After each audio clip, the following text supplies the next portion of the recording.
Hoje eu tô sem a minha irmã, então por milagre eu vou olhar pra câmera, tá?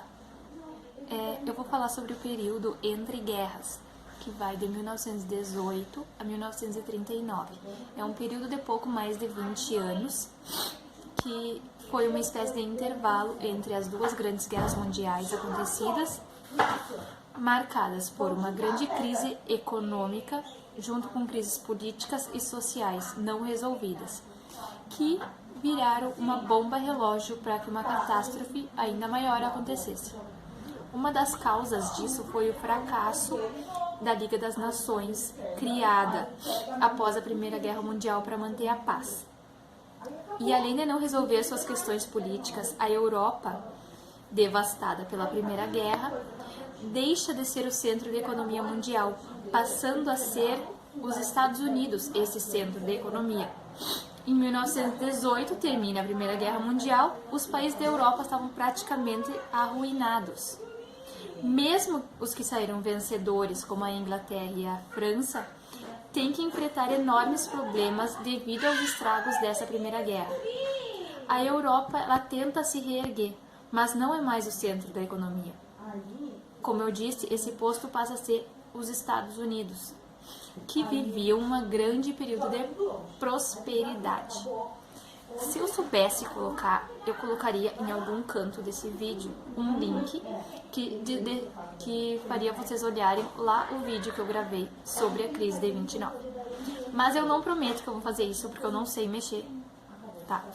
Mas caso eu não consiga, assistam o vídeo da crise de 1929 que eu gravei, porque eu falo exatamente desse período.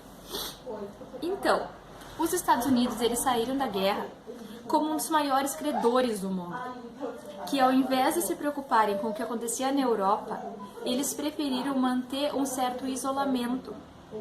Tinham entrado na era dos grandes negócios e otimismo, porém esse crescimento, somado ao assolamento europeu, fez com que eles entrassem em 1929 numa grande crise. É importante lembrar que essa crise não foi só nos Estados Unidos, foi no mundo inteiro, tá bom? Os Estados Unidos eram o centro da economia mundial. Com a quebra da bolsa, pararam os negócios para quem vendia as matérias-primas para eles. Assim, esses países que vendiam as matérias-primas que exportavam para os Estados Unidos também perderam seu parceiro econômico. Resultado, isso foi uma reação em cadeia. Foi falência, crise, desemprego que acabou chegando na Europa, na América Latina. Se eu soubesse, eu colocaria agora o link do vídeo sobre a Era Vargas. Como eu não prometo que eu vou conseguir colocar esse link, assistam o vídeo da Era Vargas, porque fala também dessa relação do governo Vargas com a crise de 1929. Em 1932, a crise americana chega ao máximo. E é eleito o presidente Franklin Roosevelt. Ele possuía um plano de tirar os Estados Unidos da crise, chamado New Deal. Ele fechou os bancos em crise, reformulou o sistema bancário, implantou uma política monetária, redistribuiu terras, lançou um programa de grandes obras públicas para absorver os desempregados, fixa salário mínimo e jornada de trabalho e legaliza o sindicato. Paralelo a isso, na Europa, em 30 de outubro de 1922, Mussolini toma o poder na Itália. Traz o fascismo, que é um movimento político que defende a prevalência, isto é, a superioridade dos conceitos de nação e Estado sobre os valores individuais. Mas qual foi o contexto que propiciou que isso ocorresse? Em nome do crescimento no cenário internacional, reconhecimento da soberania política e busca de territórios para expandir sua economia, a Itália se declarou inimiga da Alemanha e foi para entente na Primeira Guerra Mundial. Por estar ao lado dos países vitoriosos no conflito, a Itália pretendia receber alguns territórios, mas teve suas ambições completamente frustradas, o que causou um grande mal-estar na população que se sentia completamente traída pela Inglaterra e França. Para completar o quadro negativo, a crise socioeconômica se aprofundou no pós-guerra. E é nesse contexto que surge esse movimento fascista. Durante os primeiros anos do regime fascista, a Itália progrediu e reconquistou o respeito das grandes potências da Europa. À medida que a economia crescia, Mussolini se vangloriava. Mas o custo do progresso foi muito alto. A Itália se transformou num estado completamente policial. A imprensa era silenciada, opositores eram banidos, os direitos civis eram sistematicamente violados. Quando a Itália começou sua expansão imperialista no Mediterrâneo, Mussolini se aliou com a Alemanha nazista. Paralelo a isso, na Alemanha, em 30 de janeiro de 1933, Hitler se torna chanceler do país. Novamente, qual foi o contexto que levou isso? A Alemanha foi o país que mais sofreu no final da Primeira Guerra Mundial. Com a economia destruída, o território sucessivamente desmembrado. Os alemães acabaram por desacreditar das suas autoridades e representantes. Nesse cenário, surge a figura do Hitler, que se incorpora ao nascente Partido dos Trabalhadores alemães e passa a militar por suas ideias em 1919.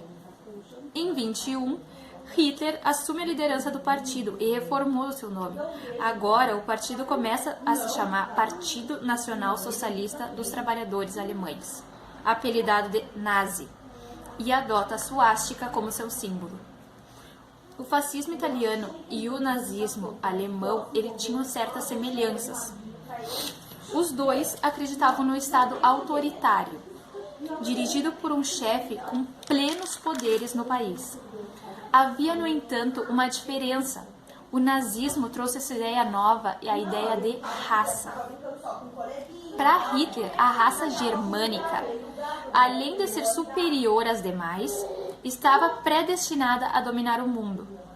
Por isso, o extermínio das populações consideradas de raças inferiores, entre elas a cigana e a judia, eram plenamente justificáveis pelos nazistas. Em pouco tempo, o regime nazista passa a controlar todos os aspectos da vida alemã. Livros considerados perigosos eram queimados, campos de concentração foram construídos. Em pouco tempo, a Alemanha nazista se reergue e uma impressionante escalada armamentista reinicia. Ela estava pronta para empreender sua expansão imperialista. Paralelo a isso, no Japão, durante a Conferência de Paz de Paris, em 1919, o país obteve a posse de todas as ilhas do Pacífico que eram superiores ao Equador. Após a guerra, a situação econômica do Japão também havia sido afetada, assim como todos os outros países que participaram na guerra. Só que em 23, a capital do país, ela sofre um terrível terremoto e é completamente destruída. Com isso, assim como aconteceu na Europa, a ideia de militar, de totalitarismo também cresceu por lá, frente à fome e à miséria. Os militares tomaram o poder e assumem ideias de que o país só conseguiria se reerguer se começasse também a dominar outros territórios. Paralelo a isso, na Rússia, a Rússia vivia uma guerra civil que culminou anos após com a ascensão de Stalin ao poder, em 1927, implementando também um regime totalitário.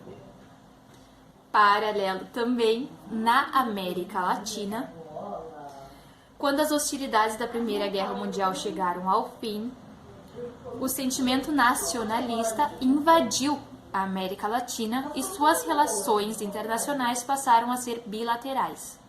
Depois da guerra, os latino-americanos não tinham mais a mesma confiança no modelo europeu e começaram a procurar seu próprio caminho para o futuro. É importante lembrar que no Brasil estava com o fim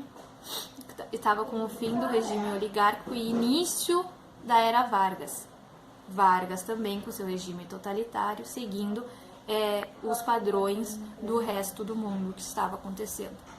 No geral, então, o que essas décadas nos trazem? que houve uma crise da democracia liberal, crise no capitalismo devido ao pós-guerra e em 29 a Grande Depressão, polarizações ideológicas, nascimento do fascismo, do nazismo e o surgimento assim dos regimes totalitários e uma nova disputa imperialista e corrida armamentista. Foi isso que essas décadas trouxeram. É muito interessante lembrar que essas disputas imperialistas, corridas armamentistas, também tiveram lá nos antecedentes da Primeira Guerra Mundial. E é isso que essas décadas nos mostram. Ou seja, estamos aqui prestes a iniciar uma nova guerra. Então é isso. Num próximo vídeo eu vou explicar melhor os antecedentes da Segunda Guerra Mundial e desmembrar um pouquinho cada país desses aqui. Obrigada.